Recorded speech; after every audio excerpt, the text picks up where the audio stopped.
thank you, Minister McEntee, for enabling this really important debate. I know how hard you and your officials have worked on this issue, how many hours you spent speaking with stakeholders, both at an EU level and here in Ireland. And I know that this pact has Ireland's best interests in mind, and that's because Ireland helped negotiate it.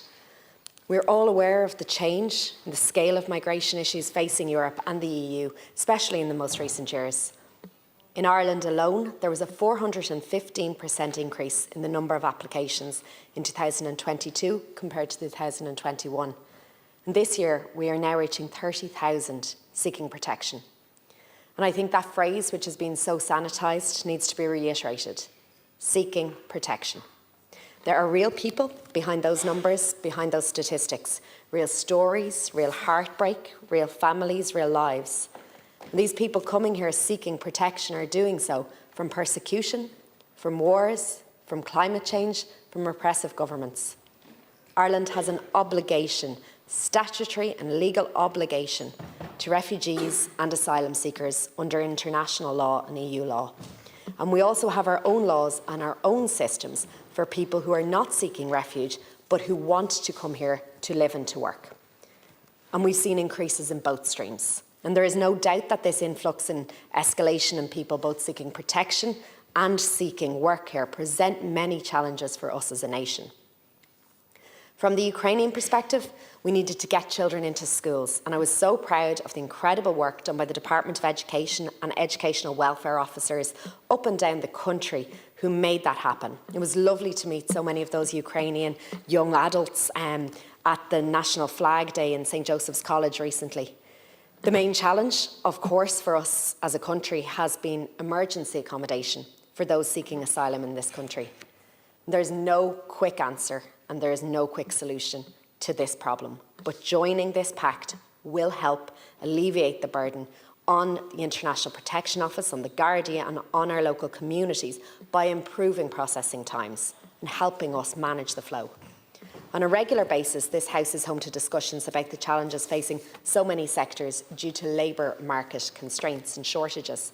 And my department has issued almost 31,000 employment permits last year. Over 10,000 of those were issued to people in the health and the social work sector, be that in healthcare, be it in construction, be it in hospitality.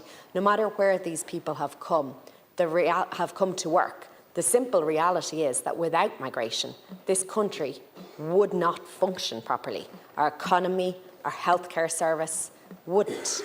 In my own constituency in Dublin Midwest, international protection applicants based in Dalkin House in Clondalkin are largely employed, and they're largely employed working on building sites.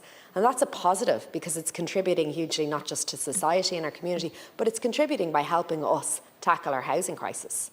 And it's why we need to have a firm but a fair stance when it comes to migration policy. I want to put on the record that I really welcome initiatives like the Community Recognition Fund, which has seen over €100 million invested to support local communities welcoming and integrating new arrivals.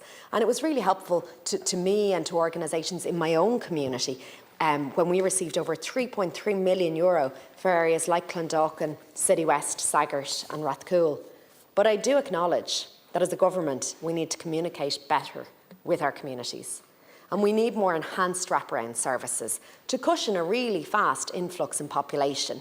And for example, that includes increasing Garda presence in areas where populations have grown significantly, like Saggart and City West.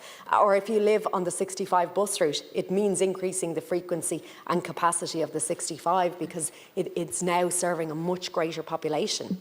And that's the reality from a short-term perspective. We need to be providing shelter to people who need it, and we need to be providing basic services to people who need it, and we need to be providing better services to the communities that are growing because of it.